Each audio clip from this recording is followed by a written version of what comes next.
इसे संवैधानिक पदों को कलंकित करना कहें, नीचा दिखाना कहें, संवैधानिक मर्यादा को तार तार कहना कहें, या इससे मिलता जुलता कुछ और।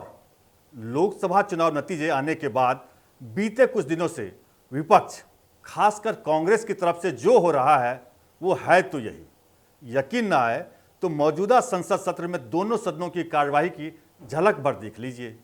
आंखों देखी के बाद किसी की गवाही की जरूरत नहीं पड़ेगी। संविधान की कस्में खाने वाले और संविधान को लहराने वाले विपक्ष के कुछ बड़े नेता संविधान की आत्मा पर किस तरह कील ठोक रहे हैं, आज इसकी बात। नमस्कार, मैं हूं रविशंकर प्रसाद और आप कर्तव्य पथ पर हैं। राष्ट्रपति के अभिभाषण पर चर्चा का जवाब देने प्रधानमंत्री नरेंद्र मोदी राज्यसभा पहुंचे तो कांग्रेस के शोर शराबे से वो बेपरवाह नजर आए। हंगामे के बावजूद प्रधानमंत्री का भाषण जारी रहा तो विपक्ष ने सदन का बहिष्कार कर दिया। कांग्रेस के इस आचरण से राज्यसभा के सभापति कितने आहत हुए, ये उन्हीं की जुबानी सुनिए। आज वो सदन छोड़कर नहीं गए, मर्यादा छोड़कर गए। आज उन्होंने मुझे पीठ नहीं दिखाई है, भारत के संविधान को पीठ दिखाई है। आज उन्होंने मेरा अनादर और आपका अनादर नहीं किया है, उस शपथ का अनादर किया है जो संविधान के तहत ली है। भारत के संविधान की इससे बड़ी अपमानित बात नहीं हो सकती। अब आपको बताते हैं कि कांग्रेस को इस बहिष्कार की प्रेरणा कहां से मिली। एक दिन पहले की लोकसभा का दृश्य याद कीजिए।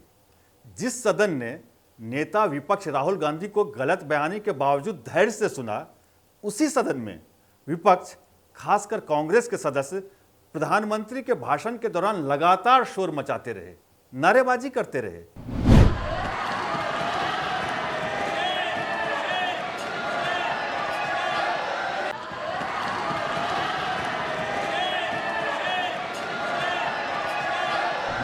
कांग्रेस पार्टी के सदस्य ये सोचकर आए थे कि हंगामा होने पर पीएम मोदी का भाषण पूरा नहीं हो पाएगा और वो लिखा हुआ भाषण पटल पर रख देंगे, लेकिन ऐसा हुआ नहीं। जब मोदी हंगामे में भी सदन और देश से अपनी बात कहने में कामयाब रहे तो कांग्रेस के पास राज्यसभा में प्रधानमंत्री के भाषण के बहिष्कार के अलावा कोई और चारा बचा ही नहीं। अब हम आपको कुछ चुनिंदा तस्वीरें दिखाते हैं जिसे देखकर आप समझ जाएंगे कि कांग्रेस के नेता किस तरह संवैधानिक पद को कलंकित करने, संवैधानिक मर्यादा को तार तार करने और प्रधानमंत्री के भाषण को रोकने की सुपारी लेकर लोकसभा पहुंचे थे। लोकसभा की इस तस्वीर में आप नेता विपक्ष राहुल गांधी को अपनी सीट पर बैठे और विपक्ष के सांसदों को उकसाते, हंगामे के लिए उकसाते देख सकते हैं। हो सकता है इस तस्वीर की गवाही को आप न माने, तो लीजिए एक और तस्वीर देख लीजिए, जिसके बाद आपको संवैधानिक पद की मर्यादा को तार तार करने वाले संवैधानिक पद पर बैठे व्यक्ति को लेकर कोई शक नहीं रह जाएगा। इन तस्वीरों में नेता विपक्ष राहुल गांधी अपनी सीट पर खड़े दिख रहे हैं, विपक्ष के सांसदों को उकसाते दिख रहे हैं, उन्हें बेल में भेजते दिख रहे हैं, उन्हें सदन की कार्यवाही ठप करने का आदेश देते दिख रहे हैं, स्पीकर से बहस करते दिख रहे हैं और इसके असर से बेल में नारेबाजी के लिए पहुंचते सांसद दिख रहे हैं, बेल में नारेबाजी करते सांसद दिख रहे हैं। और ये सब तब हो रहा है जब प्रधानमंत्री सदन को संबोधित कर रहे हैं। लोकसभा में पीएम मोदी 2 घंटा 17 मिनट बोले और इतनी ही देर तक नेता विपक्ष के आदेश पर कांग्रेस सहित विपक्ष के कई सांसद नारेबाजी करते रहे।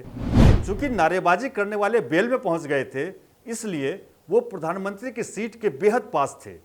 इसी बीच जब प्रधानमंत्री मोदी को पीने के लिए पानी दिया गया तो उन्होंने राजनीतिक संस्कार की जबरदस्त वानगी पेश की।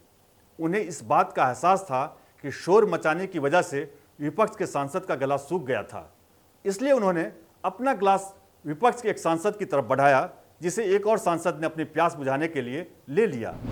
लेकिन राहुल गांधी शायद इन तस्वीरों से भी कोई सबक लेने को तैयार नहीं थे, इसलिए संवैधानिक पद पर बैठकर वो न केवल संवैधानिक मर्यादा तोड़ने के लिए लोगों को भड़काते रहे, बल्कि खुद भी उसका हिस्सा बन गए।